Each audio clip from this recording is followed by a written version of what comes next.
तो hey everyone and आज हम बात करने वाले हैं पीएचडी के बारे में। कैसे आप पीएचडी में एडमिशन ले सकते हैं, क्या पीएचडी है एक्चुअली, किस तरीके से पीएचडी में स्टार्टिंग होती है, क्या क्या फेजेस होती है पीएचडी की, उसके बाद आप क्या कर सकते हैं पीएचडी के बाद, करियर अपॉर्चुनिटीज़ क्या क्या है। हर चीज़ जो कि एक रिसर्च स्कॉलर को चाहिए, जो अपना करियर पीएचडी में रिसर्च के अंदर बनाना चाह रहा है, पीएचडी के लिए जा रहा है, हायर एजुकेशन के लिए जा रहा है, उसको क्या स्टेप फॉलो करनी चाहिए, क्या गलतियाँ नहीं करनी चाहिए। ठीक है, ये वो गलतियाँ हैं जो मैंने की है और मैं आपको चाहूँगा कि वो आप ना करें, ताकि आपकी पीएचडी बहुत जल्दी हो जाए और बहुत अच्छी आपको करियर अपॉर्चुनिटीज़ मिले यहाँ पे। तो सबसे पहले तो पीएचडी क्या है, एक डॉक्टरल डिग्री है, यानी कि फिलॉसफी ऑफ डॉक्टर, यानी कि डॉक्टर ऑफ फिलॉसफी आपको इसके बाद अवार्ड मिलता है। ये एक हाईएस्ट एकेडमिक क्वालिफाइंग डिग्री है, इससे बड़ी इंडिया के अंदर कोई डिग्री नहीं है। इसके बाद पोस्ट डॉक होता है होने को, बट पीएचडी एकेडमिक के अंदर वो जो एक जॉब की तरह ट्रीट हो जाएगा पोस्ट डॉक हाईएस्ट रिसर्च के लिए। But PhD he last final stage है एकेडमिक डिग्री की, चाहे आप बीटेक करें, एमटेक करें, बीएससी करें, एमएससी करें, फाइनली जो जर्नी कहाँ पे खत्म होगी, पीएचडी के अंदर होगी। एमफिल अब बहुत ज़्यादा यूज में नहीं रहता है। तो पीएचडी की जो टिपिकल ड्यूरेशन होती है वो मिनिमम 3 साल की होती है। ठीक है, कोई भी बच्चा 3 साल के अंदर अपनी पीएचडी खत्म कर सकता है। 3 साल कब से, जब आपकी आरडीसी पूरी हो जाती है, यानी कि जब आपका प्री कोर्स वर्क जो कंप्लीट होता है, उसके बाद आपका जो आरडीसी होती है, ठीक है, वो जहाँ पे आप अपने जो आपने टॉपिक सेलेक्ट किया है वो वहाँ पे पास होता है। ठीक है, जो कमिटी है रिसर्च की, वो आपकी क्या करेगा, आरडीसी को जो आपने सेलेक्ट किया है टॉपिक, उसको फाइनलाइज करेगा। तो the typical length of PhD is 3 year, तब से लेके 3 साल के अंदर आप अपनी पीएचडी कंप्लीट कर सकते हैं, या मैक्सिमम 6 साल के अंदर 1 साल का एक्सटेंशन लेके 7 साल, तो टोटल 7 साल के अंदर पीएचडी पूरी की जा सकती है इंडिया में।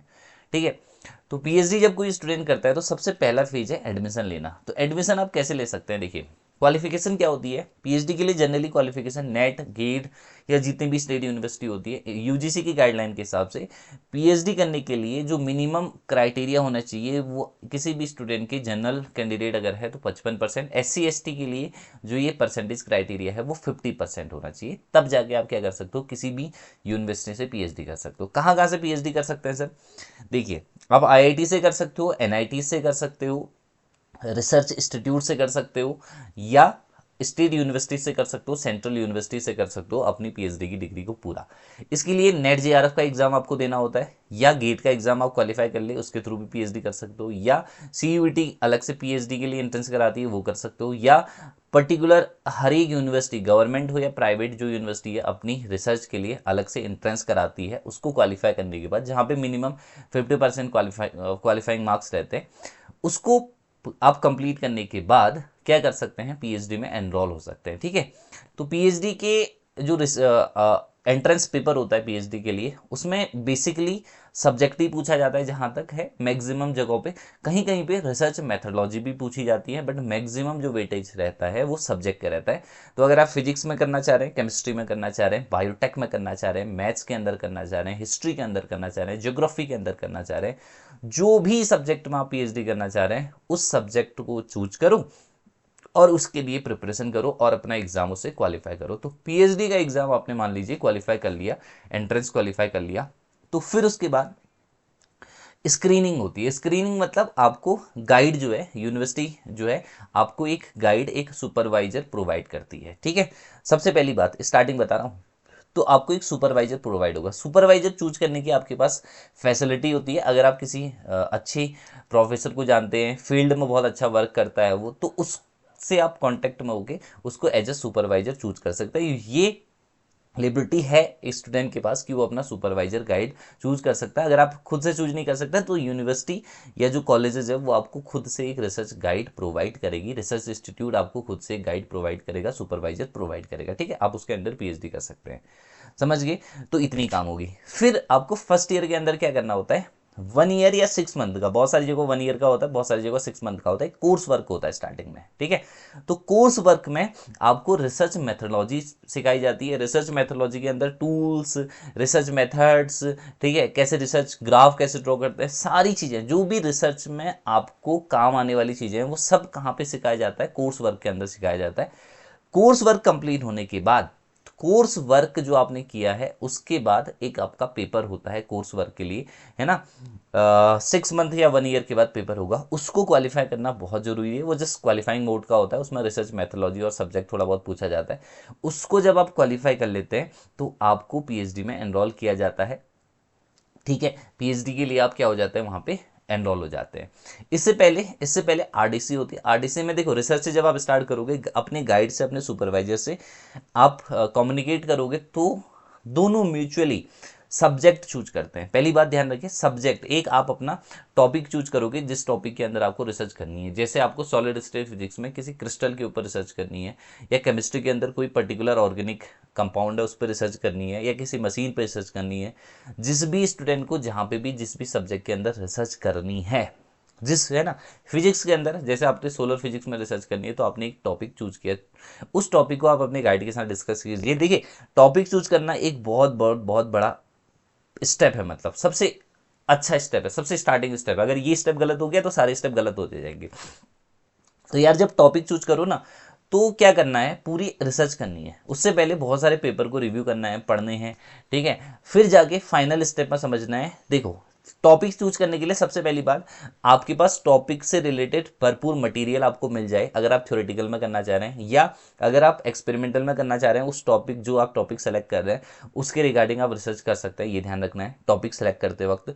दूसरी बात आपको ये सेलेक्ट करनी है, जब आपने टॉपिक सेलेक्ट कर लिया, ठीक है, वो टॉपिक के बारे में आपको नॉलेज हो, ये भी बहुत इंपॉर्टेंट है ना। और उसके रिलेट, और वो ऐसा टॉपिक हो जहाँ पे बहुत ज़्यादा सर्वे नहीं हुआ है। मान लो तुमने एक ऐसा टॉपिक चूज कर लिया जहाँ पे 99% वर्क पहले ही हो चुका है, पॉसिबिलिटी नहीं है कि उसमें वर्क हो सकता है, तो तुम्हारे लिए जीवन में बहुत समस्या आ जाएगी पीएचडी के ड्यूरेशन में कि नई रिसर्च करना। तो इसलिए टॉपिक जब सेलेक्ट करो, है ना, आरडीसी के लिए अपना टॉपिक सेलेक्ट करो, अपना रिसर्च टॉपिक सेलेक्ट करो, तो ठीक है, और डिसर्टेशन जब अपना प्रिपेयर करो, तो सिनॉप्सिस जिसको आप कहते हैं, सिनॉप्सिस जब प्रिपेयर करो तो उसमें टॉपिक बहुत अच्छा टॉपिक सेलेक्ट करो, उसको बहुत डिस्कस करो अपने सीनियर्स के साथ, अपने रिसर्च गाइड के साथ, सुपरवाइजर के साथ, या अलग अलग पीपल्स के साथ आप टॉपिक खुद भी सर्च करके टॉपिक सेलेक्ट कीजिए।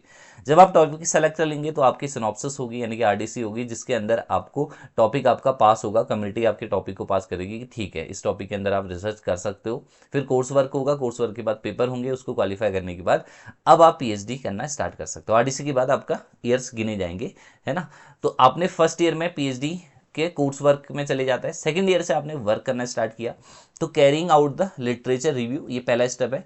दूसरा, कंडक्टिंग ओरिजिनल रिसर्च, तो आप रिसर्च कर रहे हैं टॉपिक के अंदर, जो भी आपने सर्च किया, थ्योरेटिकल, एक्सपेरिमेंटल, जो भी लिखा, पेपर पब्लिश किए। बेसिकली आपको पेपर पब्लिश करने होते हैं, और यूजीसी की गाइडलाइन के हिसाब से कम एक पेपर, एक स्टैंडर्ड जो जर्नल होता है उसमें पब्लिश होना चाहिए। जर्नल बहुत सारे होते हैं, पेड और अनपेड, तो एक अनपेड स्टैंडर्ड जर्नल में आपका एक पेपर कम से कम पब्लिश होना चाहिए, नेशनल या इंटरनेशनल जर्नल के अंदर। बाकी आपके 100 हो तब भी कोई दिक्कत नहीं है, 200 हो तब भी कोई दिक्कत नहीं है, एक कम से कम रिसर्च पेपर आपका स्टैंडर्ड क्वालिटी का होना चाहिए, ठीक है, तभी आपकी थीसिस जमा होगी। तो आपने मान लो 8-10 पेपर सबमिट कर दिए अपने होल ड्यूरेशन योर पीएचडी, अपने 2-3 साल के करियर के आपने पेपर्स रिसर्च पब्लिश कर दी जर्नल के अंदर। फिर बात आती है थीसिस लिखने की, तो थीसिस लिखना स्टार्ट कीजिए। थीसिस में चैप्टर्स बनते हैं अलग अलग, जो भी आपने थ्रू आउट रिसर्च किया है उसमें थीसिस लिखा जाता है। मैं आपको समझाऊंगा कि थीसिस कैसे लिखते हैं और थीसिस में क्या क्या चीज़ें आपको इंक्लूड करनी होती है, ठीक है। थीसिस के बारे में अलग से गाइड करेंगे। तो थीसिस आपको कंप्लीट करनी होती है। थीसिस कंप्लीट करने के बाद आप उसका प्रिंट निकालेंगे और सबमिट करेंगे कमेटी को, तो कमेटी आपका प्री वाइवा करेगी। प्री वाइवा के अंदर आपकी थीसिस पास होंगी, ठीक है। नहीं पास होंगी तो आपको कुछ रिवाइज करने को दिया जाएगा। तो प्री पीएचडी के बाद आपकी थीसिस, मतलब आपने जो थीसिस बना रखी है वो पास हो जाएगी, ठीक है। थीसिस लिखा तो फिर आपको डिफेंड करना है प्री वाइवा के अंदर, और फाइनली जब आपका प्री वाइवा हो जाएगा तो उसके बाद आपका जो थीसिस है वो किसी प्रोफेसर के पास जाएगी उस फील्ड में जो वर्क कर रहा है, और वो उस थीसिस को क्या करेगा, रिव्यू करेगा, पढ़ेगा, और आपका फाइनल वाइवा यहाँ पे होगा। फाइनल वाइवा जैसे ही होगा उसी दिन आपको डॉक्टरेट यानी कि पीएचडी की डिग्री से नवाजा जाएगा। उस दिन आपको पीएचडी की डिग्री मिल जाएगी, यानी कि खत्म होगी पीएचडी, ठीक है। थीसिस सबमिट होते ही जब आपका फाइनल वाइवा हो जाता है। मिनिमम क्वालिफिकेशन ऑलरेडी मैं बता चुका हूँ। Career opportunities after the PhD, तो बेस्ट करियर अपॉर्चुनिटीज क्या है, देखो, कहीं भी आप रिसर्च इंस्टीट्यूट में पोस्ट डॉक के लिए अप्लाई कर सकते हो, फॉरेन यूनिवर्सिटी में पोस्ट डॉक कर सकते हो, या एज अ साइंटिस्ट किसी रिसर्च इंस्टीट्यूट में परमानेंटली ज्वाइन कर सकते हो, सबसे बेस्ट। दूसरा, ये नहीं करना है, टीचिंग करनी है, तो आप प्राइवेट या गवर्नमेंट कॉलेजेस में as a assistant professor join कर सकते हो पीएचडी करने के बाद। ओके, ये भी आपके पास अपॉर्चुनिटी है। और बाकी जितने भी सारे फील्ड है वो आपके लिए ओपन है। एनालिसिस्ट की जॉब कर सकते हो आप कंपनीज में, तो बाकी है ना, जितने भी फील्ड है वो तो ओपन है। स्टैंडर्ड क्या चूज करेंगे, या तो रिसर्च में जाएंगे या कॉलेज यूनिवर्सिटीज को चूज करेंगे, ज़्यादातर लोग यही चूज करते हैं, या एनालिटिक्स बन जाएंगे कहीं पे, ठीक है। तो यही ज़्यादातर करियर चूज करते हैं, बाकी सारे करियर आपके पास खुले हुए हैं क्योंकि आप हाईएस्ट डिग्री यहाँ पे परस्यू कर रहे हैं, ठीक है। तो कोई भी पीएचडी के रिगार्डिंग आपको डाउट हो तो आप कमेंट सेक्शन में कमेंट करके पूछ सकते हो। मैंने होल एंड सोल सारी चीज़ें पीएचडी करने के लिए जो भी चाहिए होती है, क्या ऑप्शंस आपके पास अवेलेबल है, सारी चीज़ें आपको बता दी है। अब मुझे नहीं लगता कि आपके मन में कोई डाउट या शंका होगी पीएचडी के लिए, ठीक है। तो अपना माइंड मेकअप कर लो, पीएचडी करनी है नहीं करनी है, और प्रॉपर जब आप करो तो पूरा डेडिकेशन से करो, 2 3 4 साल, और अच्छे पेपर पब्लिश करोगे तो आपको अच्छी अपॉर्चुनिटीज मिलेगी। आपको फॉरेन जाने की अच्छी अपॉर्चुनिटीज मिलेंगी, यहाँ पे रिसर्च इंस्टीट्यूट में पोस्ट डॉक करने की अच्छी अपॉर्चुनिटीज मिलेंगी, और पैसा बहुत सारा है। पैसा देखो, पैसा और मतलब ऐसा नहीं है, पीएचडी एक ऐसी डिग्री नहीं है कि जिसके बाद जॉब श्योरिटी आपको मिल जाएगी, बट आप इस लेवल पे पहुंच चुके हो कि कोई भी आपको जॉब देने में कोई दिक्कत नहीं है, लेने में या कोई दिक्कत नहीं है, ठीक है। बट ये नहीं है, कोई प्रोफेशनल कोर्स नहीं है कि जैसे हमने बीटेक कर लिया तो उसके बाद कंपनीज में आप, ठीक है, एक प्लेसमेंट होगा, ऐसा कुछ नहीं है यहाँ पे, है ना। इस बात को भी आपको क्लियर करना है। तो बेस्ट ऑफ लक और टेक केयर, बाय बाय।